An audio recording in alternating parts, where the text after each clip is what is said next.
It is a real honor to be speaking at such an reputed and eminent institution like yours. And it's always good to talk to youth, because I strongly believe that the biggest change in Indian agriculture can only happen when the young minds of India can participate in this ecosystem. And I've been a big fan of promoting agriculture and food sector among the youth, and I believe that more and more sharp minds need to enter this sector, because as all of us know that India is predominantly an agricultural economy with a substantial number of people, close to 60% of people directly, indirectly employed in agriculture. Still, we are not having the sufficient share when it comes to GDP through agriculture. But still, it is a huge industry. We are talking about close to $400 billion US coming from agriculture and food sector in India. And that creates a huge opportunity for all the youth who have passion to not only make their careers, but also to create a value addition to society and give something back. With that, let me share my screen and we take it forward from there. Just let me know once you are able to see my screen. Yes, sir, it is visible. Super. So as all of you know that today's topic is data-driven agriculture. We have heard many times people saying that data is the new oil because it can generate huge amount of money, just like oil did over past half a century. I have a different take, because oil, typically you use it once.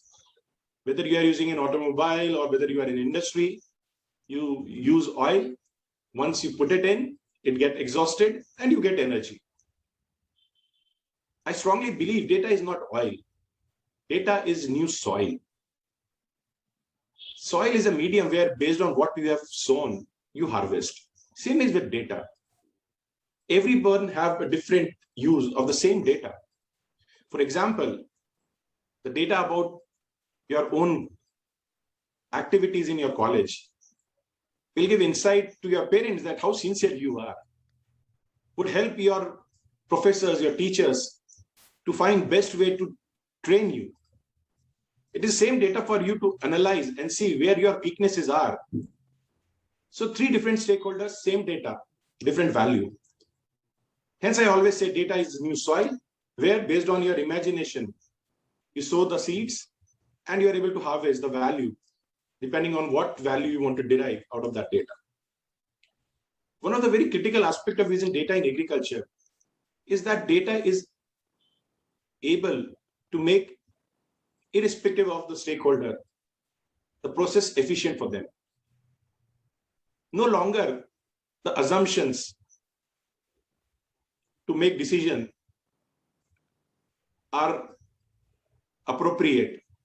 We live in a world where we need to take fact-based decisions. We need to take intelligent decisions. And that is only possible when you have access to actionable, insightful data. And that is why I say enabling efficiency through data-driven decisions. Let me talk a bit about me.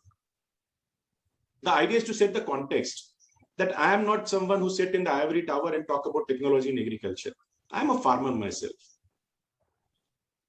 My parents were not farmers. I'm the first generation farmer. We are doing farming in Gujarat. We are doing farming in Ethiopia. In Gujarat, we are cultivating turmeric, garlic, cotton. In Ethiopia, we are working with farmers who are growing coffee. I myself have been to many countries, all the way from Papua New Guinea to Ghana, having myself been on the farms and worked shoulder to shoulder with farmers, whether it was sowing seeds, creating nurseries, doing the transplantation of rice, cutting sugarcane, harvesting tomatoes, cherries. I've done all. That gives me a decent understanding of the challenges on ground. And that was the idea when I became an agtechpreneur. An agtechpreneur is a person who tried to use technology to solve some of the inherent challenges faced by agriculture. I'm a strong believer that technology is the most important aspect in case we want to make our world more food secure, in case we want to make our agriculture more environmentally resilient and sustainable. It is most important if we really want to ensure that the negative impact of food and agriculture sector, which you'll be surprised, is 80% of the total egg and food global GDP itself. The $8 trillion worth of market, if you see the negative impact of agriculture because of the health, because of the environmental challenges it creates, is humongous. And one of the reasons for that is that, unfortunately, agriculture is not done in a sustainable manner. I've been lucky enough that I've been well recognized globally. These recognitions are important for very simple fact that what I want to talk about, what my views on agriculture are, can be shared with a wider audience. To a farmer in rural India or Indonesia, to someone who is sitting at the highest seat at the World Economic Forum Davos, I've been lucky to speak my mind out in front of all different type of people, including young students like you. I've got a lot of awards, both in social sector as well as in typically the business environment. I've been author of various books published by some of the top publishers like John Wiley & Son, CRC Press. Awarded as a CEO, awarded as a using artificial intelligence for good, and have, I'll say that, the badge of honor of working with thousands of farmers across more than 30 countries. Currently, I'm working as a CEO of AgriWatch. We'll talk a little bit about what AgriWatch does, and as a part of Indigram Group, which is for close to 2 decades, have been trying to create positive environment for businesses as well as startups working in agriculture domain. So let's first of all understand why we need to be talking about agriculture. The problem is food. It is a problem because nobody can live without food.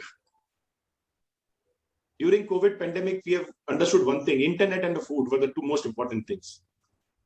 Internet enabled that even though we were locked down, we were physically not able to access each other, still we were able to communicate.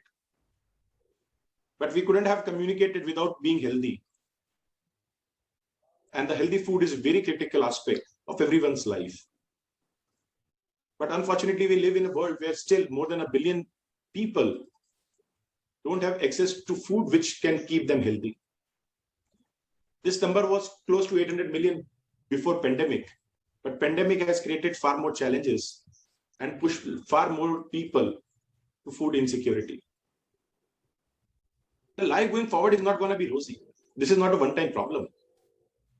If you see by 2050, we would be having close to 9.7 billion people inhabiting this beautiful planet. We are talking about adding a couple of billion people. In this scenario, we need more food. The demand for food is going to increase by 60%. This is also attributed to the change in the food habits. Far more people are looking for proteins than just carbohydrates today.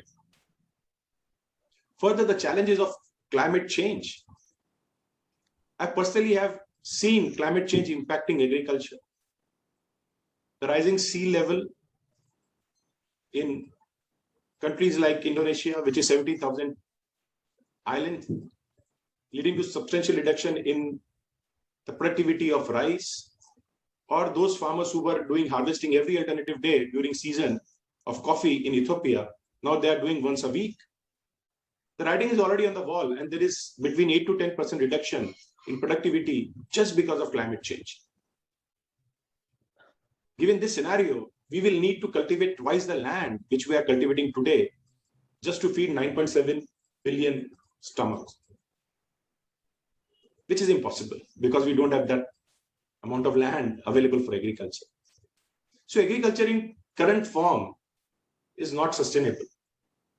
And this is the message I would give to youth. Please try to be more innovative, understand this problem. This is a fight against the time. This is a fight we'll have to win. Otherwise, we would be the last smiling generation. And we don't want our next generation not to smile. So all of us need to contribute in ensuring food is more sustainable and equitable. Now let us understand the reason why the food systems need fundamental transformation.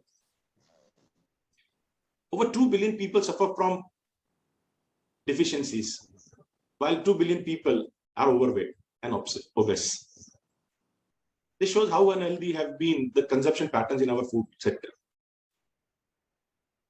800 million people in agriculture live below the poverty line.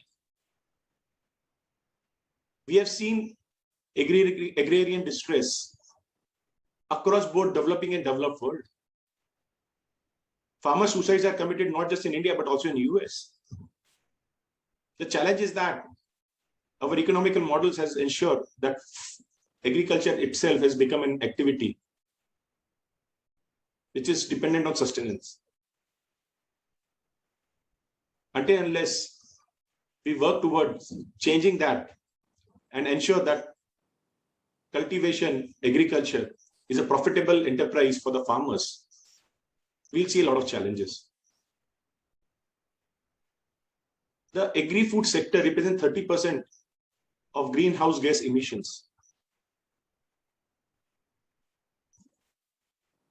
Until and unless we change the way we do agriculture, what we all across the globe signed when we agreed on a Paris Agreement of keeping global warming below 2 degrees centigrade. Only one sector, agriculture itself, is having all the capability of disrupting that pledge we took. If we don't change the way we are doing farming, we are threatening the survival of the Mother Earth.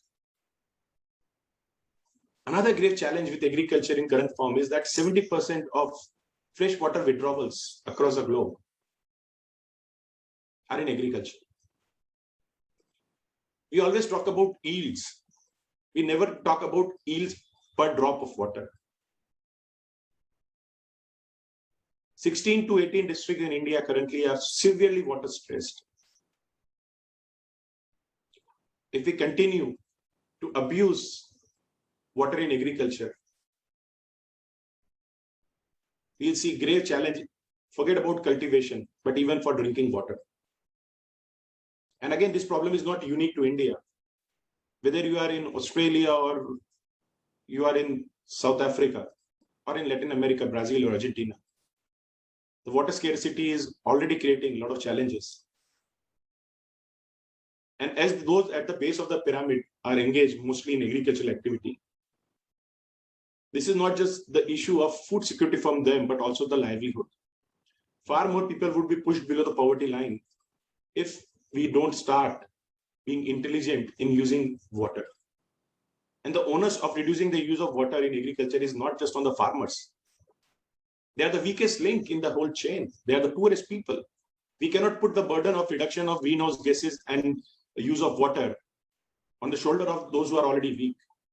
As a society, whether it is a government, civil society, businesses, all need to contribute and ensure that we incentivize farmer in a way where they can reduce the impact of agriculture on environment. Another very interesting factor is that while we are having large corporations doing a lot of agriculture activity, but still 80% of the diverse, beautiful food we eat is produced by 500 million small and marginal farmers. Now, the definition of small and marginal farmers vary with the country. In India, it is less than 2 hectares. In some of the countries, it is 5 hectares and go up to 10 hectares. It is very important that we empower these small and marginal farmers. We make their agricultural activities more efficient. We make their agricultural activity more demand-driven so that they are able to get the remunerative prices, so that they can adopt new technology, so that they are able to leverage what science has achieved over past 3 decades to make agriculture more financially sustainable for them and environmentally sustainable for the world. Now we are already seeing some green shoots.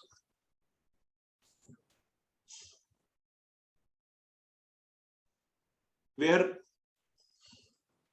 some of the problems of these 1.8 billion farmers who are directly and indirectly connected with agriculture are getting resolved.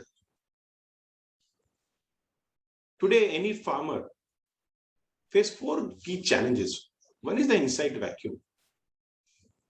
Being a data practitioner, I have seen that there is humongous amount of data available, but hardly any insights, especially when it goes to giving those insights to the farmers. We are having beautiful weather projections, but a farmer is not a scientist. If I tell them this is the humidity, this is the probability of rainfall, etc., etc., do you believe that he will be able to calculate and come with this decision whether he should be irrigating tomorrow, and in case yes, how much? Actionable insights are very critical for farmers. There are close to 208 different parameters which are critical for a farmer to take day-to-day decision on his farm. Yes, surely with all the modern technology, we can collect that data, that information, those 208 different points. Definitely that data can be collected. But until and unless we are able to create insight on top of it and give actionable, decision capable or decision impacting advisory to farmer, there is no value of that data. Second is that post-green revolution, we are continuously seeing the cost of cultivation has been increasing, with more dependence on agriculture inputs, including pesticide, fertilizers, high quality seeds, automation, which use again diesel,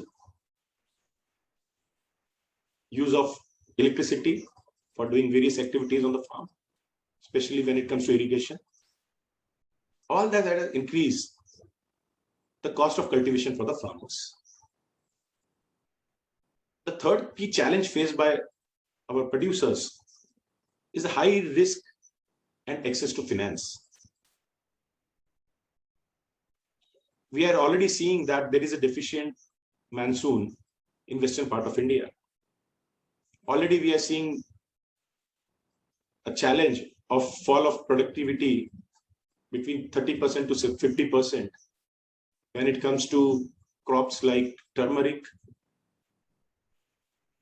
groundnut, cotton, because all of them are very heavily dependent on good rainfall. Now, this risk of productivity is one part. Second risk is the risk of price. We keep on seeing unfortunate visuals where farmers are throwing their tomatoes or potatoes.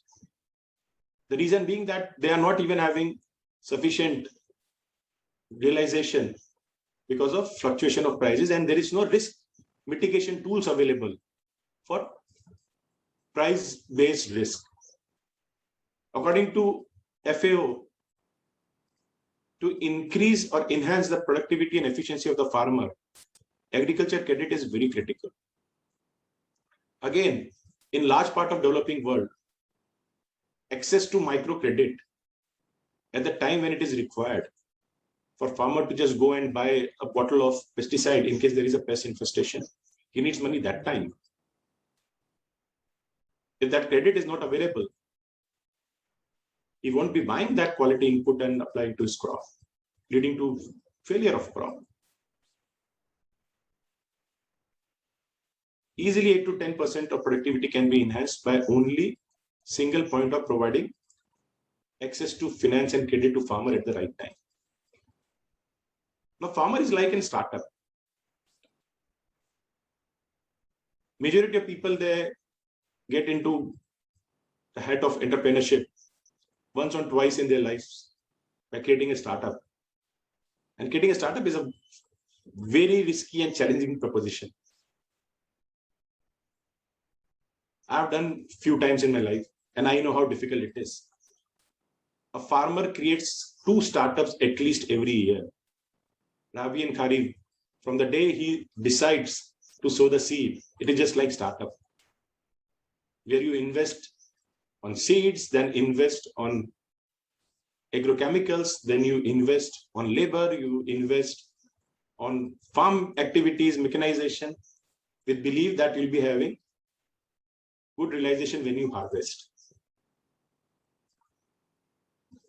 Lack of market access or market linkages is another key challenge faced by producers, the farmers.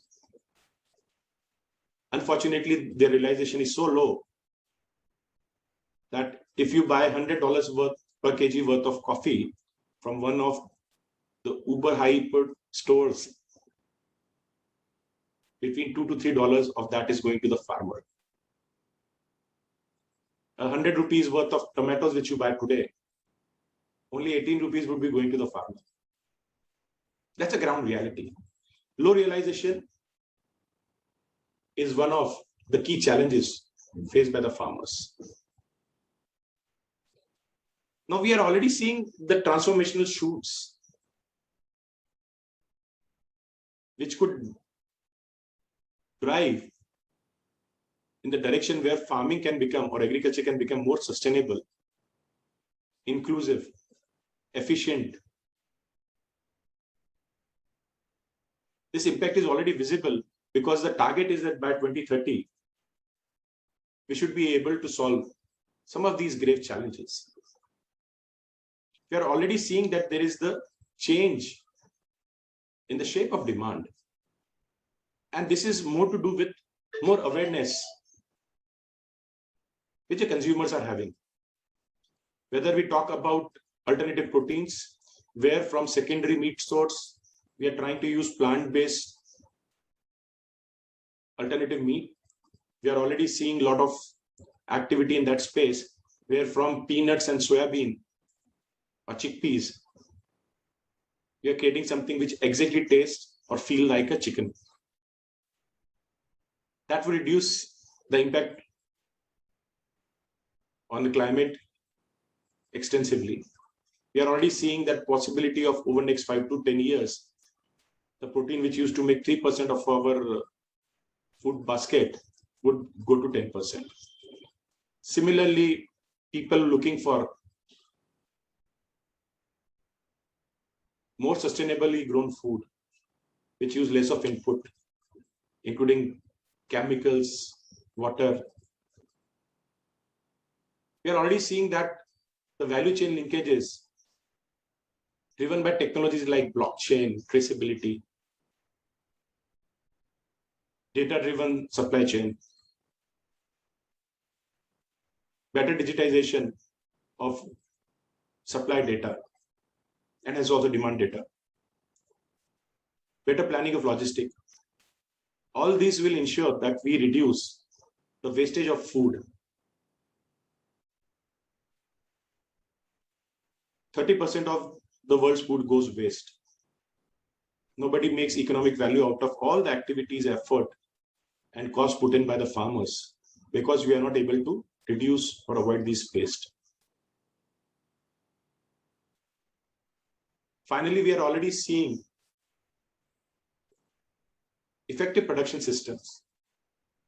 Here, science plays a very vital role.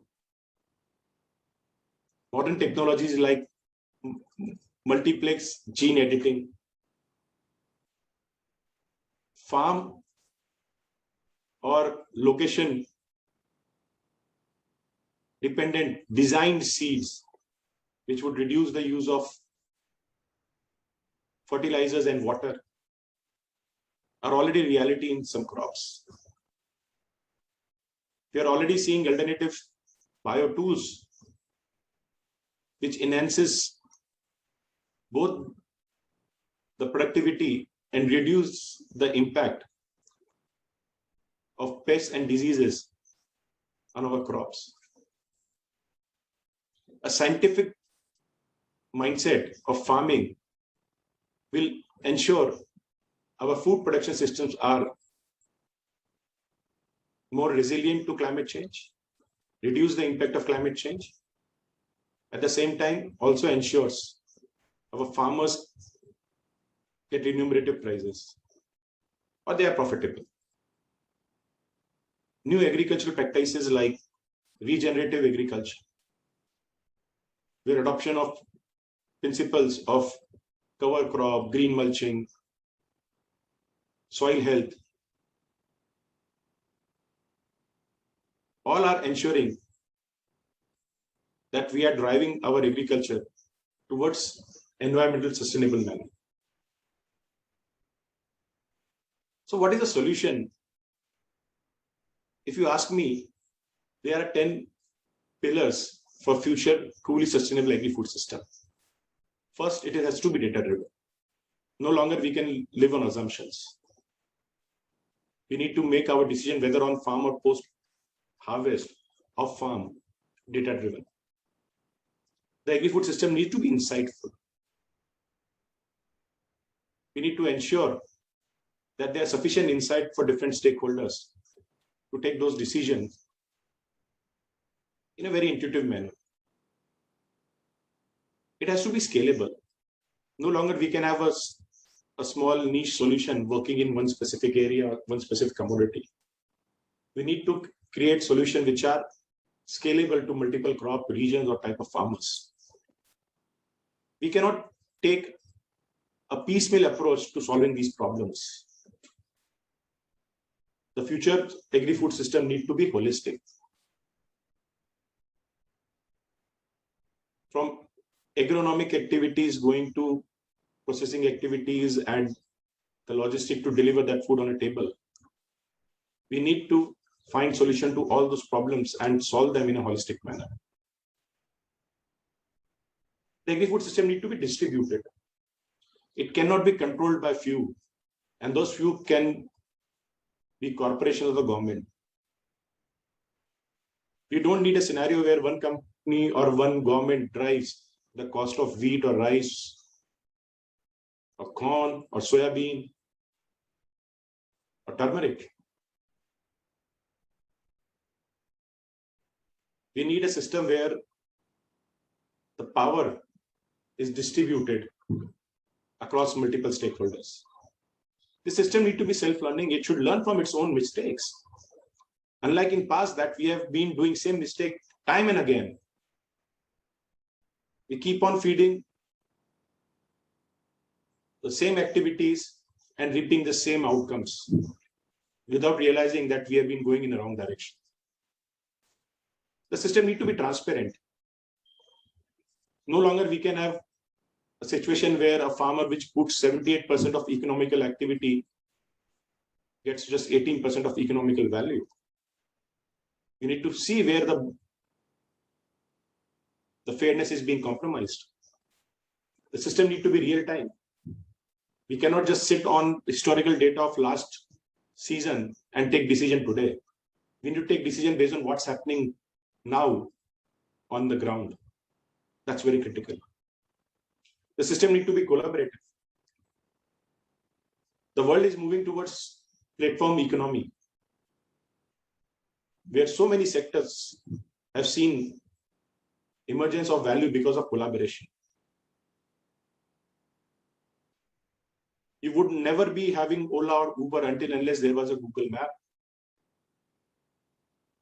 You could never have Google Map if you were not having mobile phones with GPS. A mobile phone with GPS was not possible without GPS itself. So you see that when the ecosystem start collaborating, it creates huge value for the end users and all those who are in the value chain. And last but not least, it has to be profitable for all the stakeholders. No longer we can have or continue to have situation where a farmer is not profitable. Neither we can have a situation where we put so much stress on the system that it becomes too costly for consumer to consume. We have to ensure all the different value chain players, they are also profitable. Then only you'll be having a vibrant and truly sustainable agri-food system. Now, if you see that from past to present, the agriculture has gone through various phases. from mechanization revolution to GMOs to green revolution. We have seen from plug, hand activated farming. We have reached where currently farmer is using various tools to run his farm. From drones to satellite to sensors, we are talking about everything. But what that has led to is confusion among the farmer. A farmer cannot process an image which is coming from drone. Nor does a sensor data help him anyway until unless we make farming data and decision driven. That's very important. And going forward, you'll find that more and more solution would be ensuring that demand and data-driven agriculture becomes a reality. And that is what I see going forward, farming as a service in future. Other green shoots are typically the new agricultural practices itself, whether it is hydroponics or aeroponics. So typically controlled protected farming, you'll see that is also going to play a very vital role in taking care of our food security. We are also seeing the demand for organic food increasing because already the consumers are aware about the value chemical-free food provides them. So these are 4 or 5 areas which we believe would be driving the future of food and agriculture system. If you see modern agriculture, it is aggregation of very complex activities happening pre-sowing for land preparation, inputs, delivery of inputs, research happening on inputs, actual on-farm activities, economical practices, post-harvest activities of moving harvested food to processors and end users. And at all these points, already data is being collected extensively.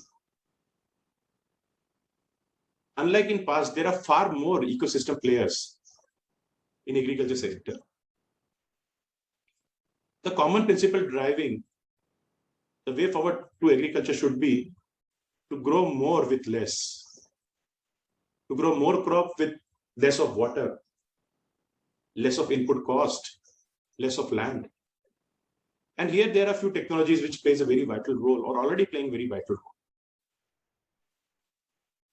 From cloud-based infrastructure to transparency through blockchain-based traceability, better decision-making by use of artificial intelligence and machine learning, collection of real-time data through Internet of Things or sensors on the ground, as well as drones and satellite, and application of all these insight in a better, more resilient and sustainable agronomical practices. Similarly, the ecosystem players today are too many. No longer the farmer and the consumers are only players. From bank and financial institution to agri input companies, to commodity buyers, to developmental agencies and the public sector, to corporate farmers, all or agtech companies, all of them, they are playing a very critical role in making agriculture system or ecosystem more robust. And all of them will have to pitch and adopt technologies to ensure we have a sustainable agriculture. Now let us talk about 4 technology megatrends which is already shaping or will be shaping the future of food and agriculture sector. The first is big data, second is blockchain, third is AI and Aiml, and fourth is Internet of Things. We have to understand the platform is already there. Already we are seeing huge data collection happening, whether it is about the genetics of the crop, whether it about the field sensors, the precision machinery, the remote sensing through satellites and drone,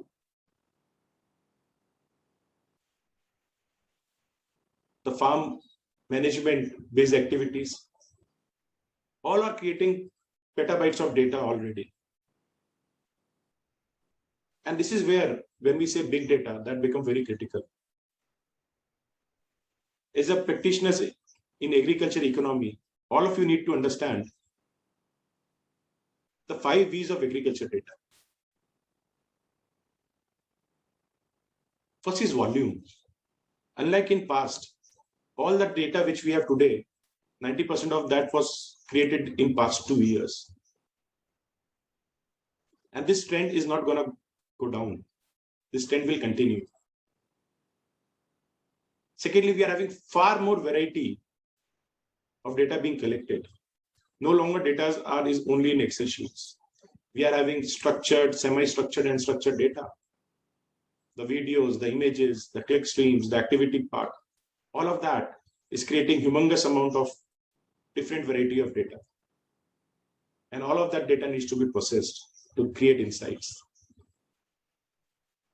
A bad data leads to bad decisions.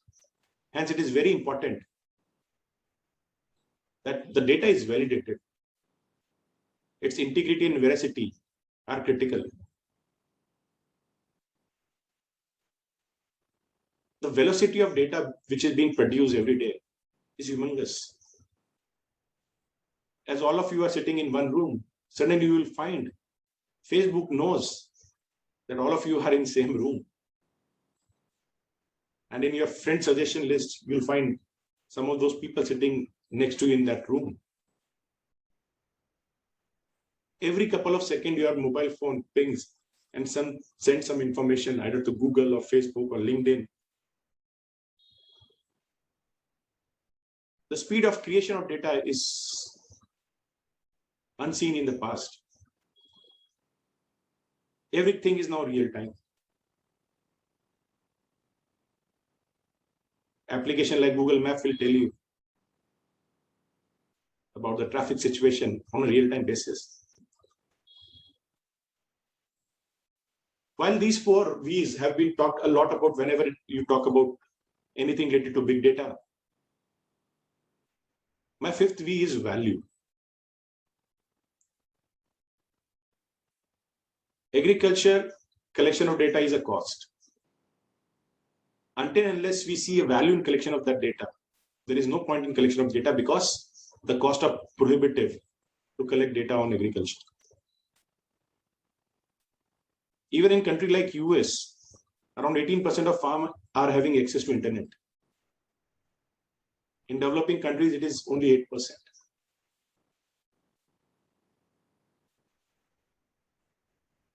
That makes collections, sharing, and use of data costly proposition. So until and unless the last V is taken care of, the agriculture data is not going to make sense. Why is more important than how whenever you talk about digitization in agriculture?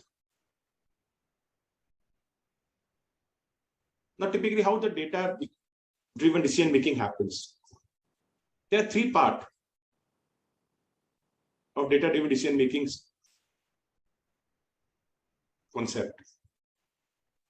On one side, you are having public data sources. On the other side, you are having proprietary data and sensor-based data sources.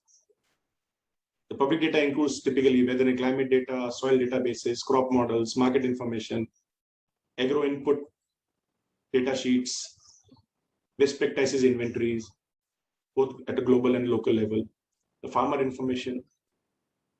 All these are, you'll find that they are public data. The proprietary data are typically sensor-based data, whether it is about soil, weather, crop, yield databases, private inventories, remote sensing images, input prices, yield maps. All these are predominantly proprietary data, which could be free or it could be paid. And all of that data need to go through the decision models and evaluators and algorithms to create insights. So again, we are having a lot of existing DSAT models to help us, from integrated farm models to crop growth models to farm optimization models, risk assessment models, you name it. Already a lot of work has gone in getting these models since 1970s. And all of them with rich, vibrant data can create a lot of valuable insights. Well, let us understand a little bit of architecture of digital agriculture. So first, you are having farm data. So typically it can be from IoT, sensors, or satellites or drone. And in some cases also farmers' own input, which is typically manual input of the data. Then as I've explained you, public data, which would be coming predominantly from public cloud. The third type of data is interesting data, which is I always call proxy data. Proxy data is a manner in which you need a specific type of data, but because you don't have that data, you use other data sets and come to an assumption.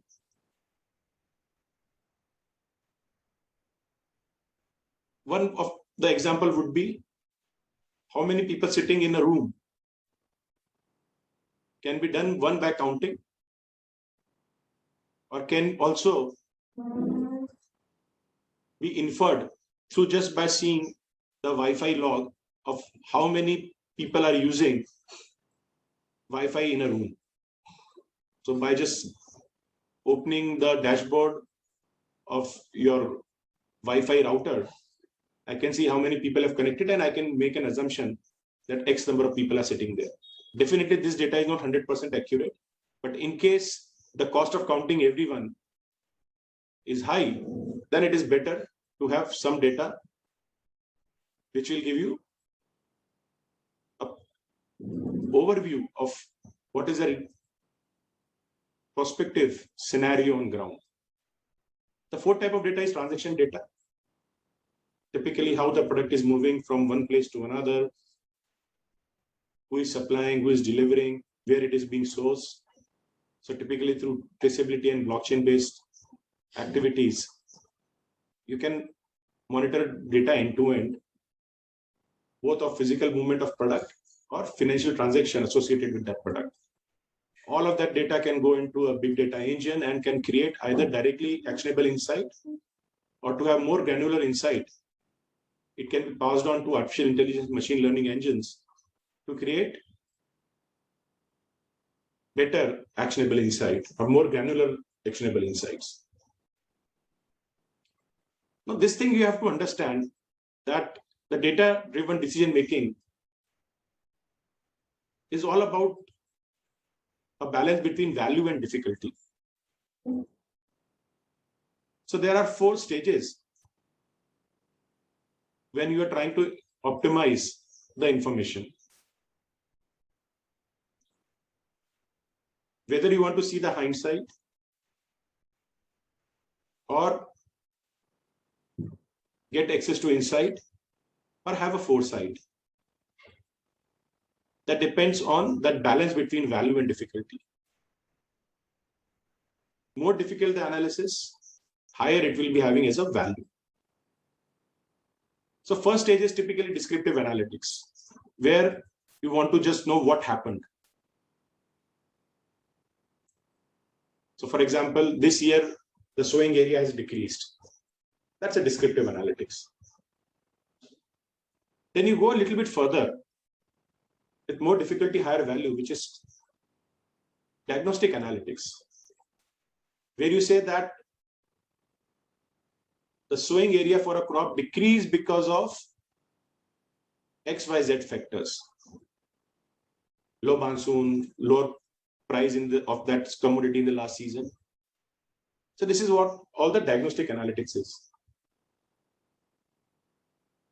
Predominantly, currently, we are at stage in agriculture, which is at the stage of predictive analytics. A lot of companies have that capability of having this predictive analytics, which is all about what will happen. So if I am able to predict that the cost of turmeric would be low, I would not sow the turmeric. So if I get that insight that this year the price of turmeric would be low, right? This is a predictive analytics stage. Or there is chances of low rainfall. So don't sow rice. Move on to some other crop which needs less water. That's what the predictive analytics is all about. Or with given parameters, what would be the yield of my farm? That is also part of a predictive analytics. However, we want to reach a stage where we can get into the stage where we talk about prescriptive analytics, where we can come out with advisory of saying, do A, B, C, D, E, and this is what the outcome would be. For example, if you want to make 50,000 rupees per acre, you have to do A, B, C, D, E, F, G. And this is not, I'm talking about the broad statements. I'm talking about data-driven simulations. For example, doubling farmer income. We can do a very qualitative analysis of that, okay, you inform, for example, like, there was a, I think 13 volume report which was put in that we need to improve market linkages by doing A, B, C, D, E, F, G, right? Or we need to reduce the cost of cultivation by doing X, Y, Z. Now, all of that was qualitative, right? Academic. If I go and tell a farmer, which is having, for example, 1 hectare of land or half a hectare of land in, say, Gujarat, in, say, Sabarkantha district, and tell him that he has to do so this crop at this time, put this type of inputs, do these type of activities, this much of irrigation, and hence he will be profitable by end of the season, right? That is more of a actual data-driven stage of prescriptive analytics. Now, prescriptive analytics or predictive analytics needs definitely AI and ML, that is artificial intelligence and machine learning. And there are different levels of intelligence. So typically, if you see, artificial intelligence is nothing but it is imparting human intelligence and cognitive capabilities to computers. Machine learning is a subset of artificial intelligence where you try to create a feedback loop. The feedback loop ensures that your machines are able to learn from the data patterns which they are already seeing. And finally, when you put multiple level of ML structures, where the input of one process of ML, output of one process of ML, one layer of ML, goes into the second layer of ML to further define the weightages. That's called deep learning. One of the best example of deep learning is typically your natural language processing. So if you are using Google Assistant or Siri on iPhones, that's the best example of deep learning. So typically it acts like a human brain. So our brains are having a lot of neurons which connect to each other, and the interaction between two neurons is stored, right, in form of data. This is what exactly the artificial neural networks also do, and they are critical for deep learning. So whenever you come across AI and ML, these are typically, you'll find that different level of intelligence in machines. Now, what are the digital agriculture use cases? One is definitely crop and farm monitoring. So you'll find that companies like Cropin or Plantakes, right, they are already doing that. Pest and soil defect detection. So companies like OneSoil, AgriWatch, they are already doing that. When you go for farm automation, so companies like AgriWatch and Blue River. So Blue River is actually doing a lot of work on weed management. For predictive analytics, companies like Zavio, ITK, Micro, even Phytech, which actually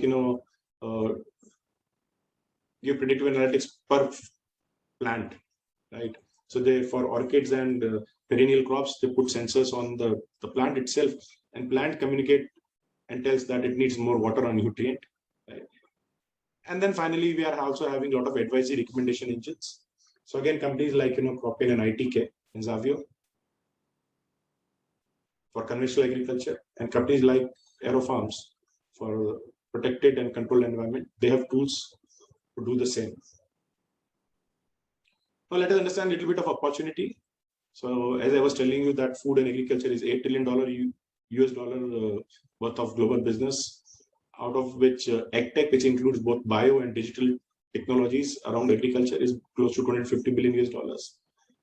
If we go a little bit deeper, we are talking about digital agriculture, which is close to 13 billion US dollars worth of business opportunity currently. It is growing at compounded annual growth rate of 15%. Now, this is typically between 2021 to 2026, different regions and the growth there. So we are seeing that, as I said, that from 13.25 billion currently to US dollar 26.65 billion by 2026 is what we are seeing as a growth. I know I'm running a little bit of out of time. I'll try to wrap up fast, right? So now coming to the organization. So we are Indigram Group.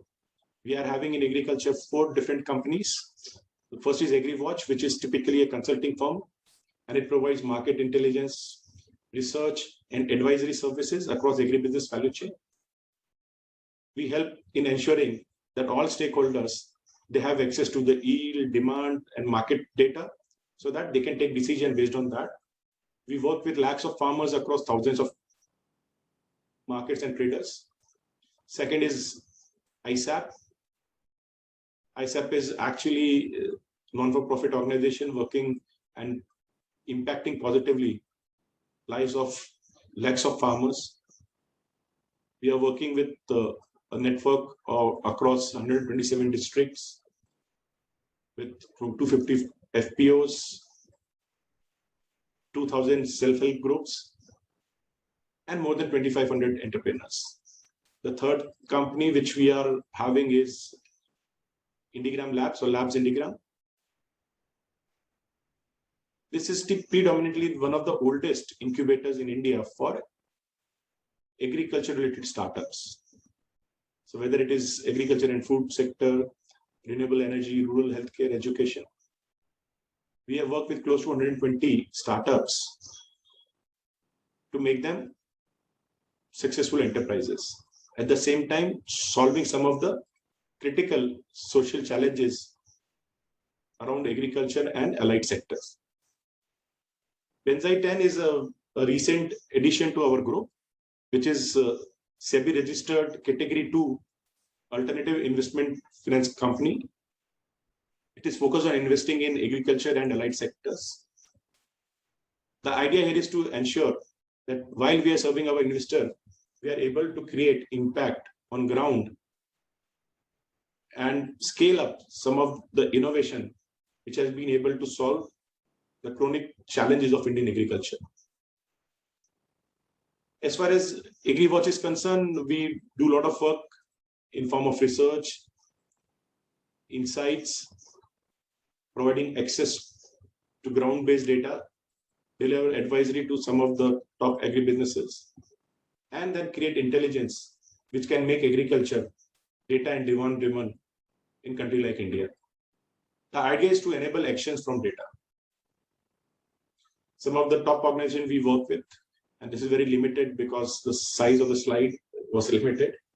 We have worked with some of the top names globally as well as in India, providing value and repeat businesses from these companies because we create value for our client, which gives them competitive advantages. And with that, I would like to end my session. I'm sorry I took a little bit more than what was expected out of me. Thank you. Thank you very much, sir. Actually, it was such a comprehensive and wonderful presentation. The slides were so wonderful visually, and also the information was so apt. We received some 10 to 15 questions, and I'll be very frank, most of the questions have been answered during your presentation. But still, there is one particular question which has been repeating for 4 or 5 times. So that particular question is that what are some of the career opportunities or options for data analysts in the food and agribusiness sector? Wow, that's a very interesting question, and I think very appropriate one as well, seeing the context of this discussion. The data analytics is very critical at multiple areas. I'll start with the input company itself. What type of input is required in what type of region, right? Analyzing of the data of previous sales, merging it with what would be the weather, what would be the previous year's inventory of the commodities, the prices of the commodities, the perspective of what would be the price of the commodity in future, and based on that, what would be the typical sowing area. This is very critical for any input companies to take a decision where they should align their sales activities. What distributors and retailers need to stock what type of inputs to ensure that there is no scarcity. Because farmer needs product now, they don't wait. So if your product is on the shelf, it would be sold.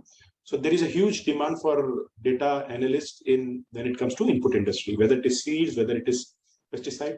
Not too much on the fertilizer or nutrient part of it, but yes, in pesticide or crop protection and seeds, there is a huge demand. That's the one part of it. Second is when we talk about typically agtech companies, right? The companies which like Cropin or the Setshores or AgNext of the world, which are trying to create value from the data which they have been able to collect because of the digitization effort these companies have been doing with their customers or clients. There is a huge demand for data analysts there. And these are not data analysts which we are talking about only those who understand how to use R. These are data analysts who are also having the subject matter understanding. If you don't understand the data from field, you'll never be able to create a viable model which will be useful for the end users. So these are not pure play data analysts, but those analysts which also understand to a certain extent the subject which is agriculture here. The third area of, I'll say that demand for data analysts would be in commodities. More and more companies, organizations are trying to create aggregation models around different value chains. Companies like Ninja Cart or Fresho Carts or Dehat, who were predominantly dealing a lot on tech side or optimization of input side, they have started also helping farmers in creating better market linkages. And here you are having huge amount of data, just like we at AgriWatch also do that. We collect data from so many sources from the market and give prediction what would be the price in short term, medium term, and long term. And that is very critical going forward because, as I was telling you in the presentation, that profitability has also become a very critical aspect if we want to drive farming going forward.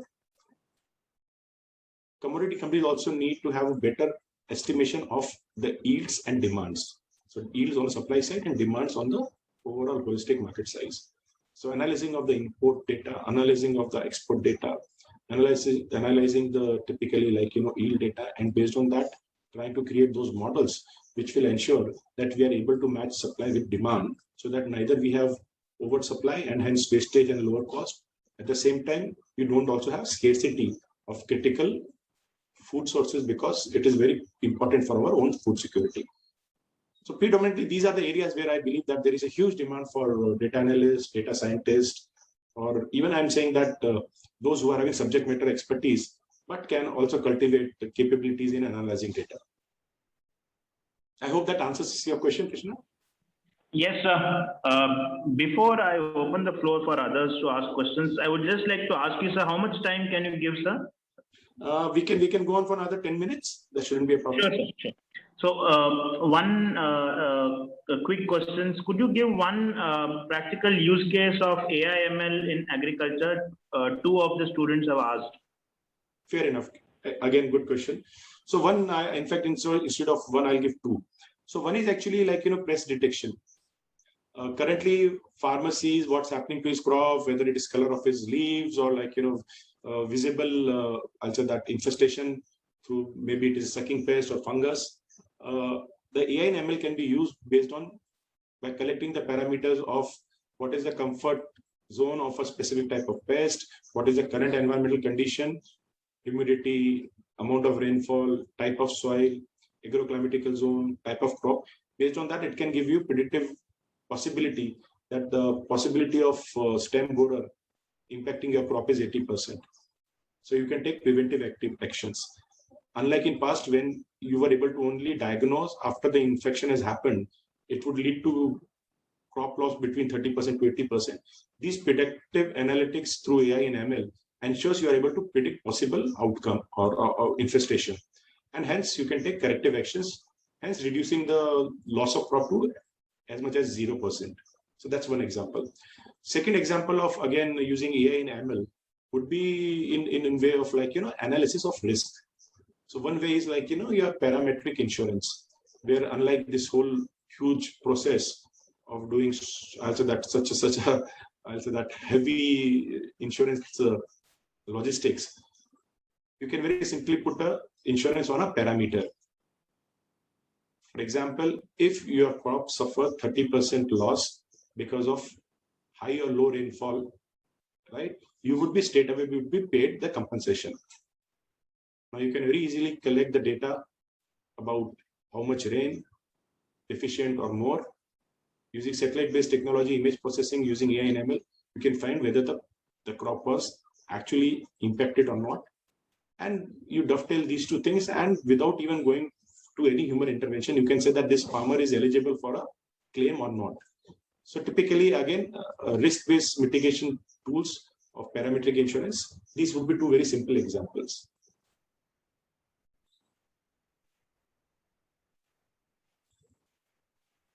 Thank you, sir. 1 second, I think someone has written. So one last question from my side before I open the floor for others.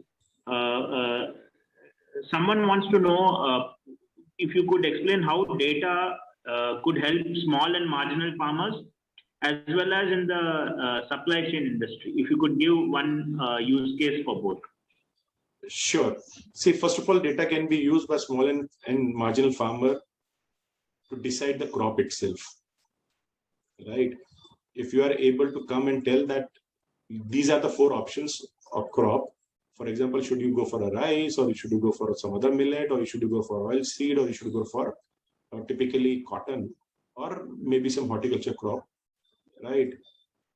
Based on the predictive prices, typical possible yields from his farm, right? Typical weather prediction, you can give him a simple yes or no answer. That in case you grow cotton, you will make say 100 rupees. However, this is going to be your investment. If you are going for example, peanuts or groundnuts, this is what your cost would be, right? These are the chance of success, and this is typically possible profitability you'll be having. Or then you can go for typically rice. And again, this is what is the cost and chances of failure as well as the profitability prediction. And then farmer can take a call on very simple parameters. So this is one example where more and more small and marginal farmers, if they are able to, if they are given actionable insight, they would be able to make, it would be able to make their life far easier and better, and making them more profitable and resilient. That's one. The second question was about supply chain. So typically the traceability, and if you put a dab of blockchain on top of it, you can ensure that your agriculture value chains can be more transparent and can be more efficient, because at each stage the movement of product, right, or commodity can be easily tracked, and based on that you can identify bottleneck, and you can take let's say preventive action to avoid food loss. And if you are able to just save the food loss by 10 to 15%, that's a profit which goes into the value chain. So these are predominantly 2 examples of data for small and marginal farmers as well as for value chain. Thank you so much, sir. Now, may I just add one more thing, right? Guys, sure, all of you, I believe, keep your eyes sharply on one ball, right? We always say in hockey that keep eye on the ball. So the one ball for, I believe, those who are in also that professional education in agriculture, right? Keep an eye on blockchain. This is going to create humongous opportunities going forward for employment. And also it will create a lot of avenues and opportunities, because the number of people who would be required in agriculture or say blockchain driven agriculture is going to be humongous in next 5 years. That's my personal take. Thank you so much, sir. That was really very useful information. I guess that is what even we are focusing on. We want to bring in data-based agriculture education into our system, and which we have already started. Now the floor is open. So Krishna, again, sorry to interrupt you. In fact, wherever I talk, I always tell all those, if they are professors or HODs, please try to set up a center of excellence related to digital agriculture and blockchain in all of your institution. Believe me, in the next 4 to 5 years, you'll never have a challenge of getting your people placed. I can assure you that. Carry on, Krishna. Sure, sir. Sure. Definitely, we will, if required, we will take your inputs on how to do that also. Surely, sir. The floor is open for others. We'll take only 2 questions. So if there is anyone, kindly please unmute, introduce yourself quickly and ask your question.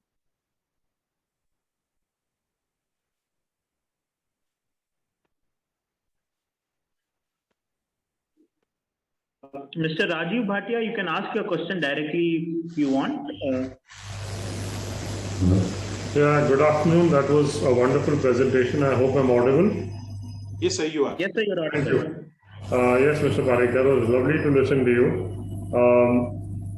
I'm really concerned about the small farmers in Northeast India. I'm very close to the Northeast, have been so for a long time. They are very far from the mainstream. They have limited organization capabilities, organizational development, market access. Have you any views which are more specific for Northeastern farmers, small farmers, and how we can help them actually, scale up? Thank you. Yes, sure, sir. Actually, it is not too much about digital part of it. I'll say that it is more of a infrastructural thing.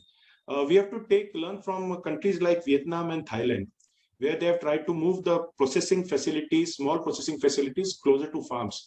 Because once you try to move commodities which are more voluminous than actually the finished value-added product, the chances of profitability for those farmers is substantially high. That also create a lot of employment, right? Because typically in these terrain, you'll find that the sizes of the farms are really too small.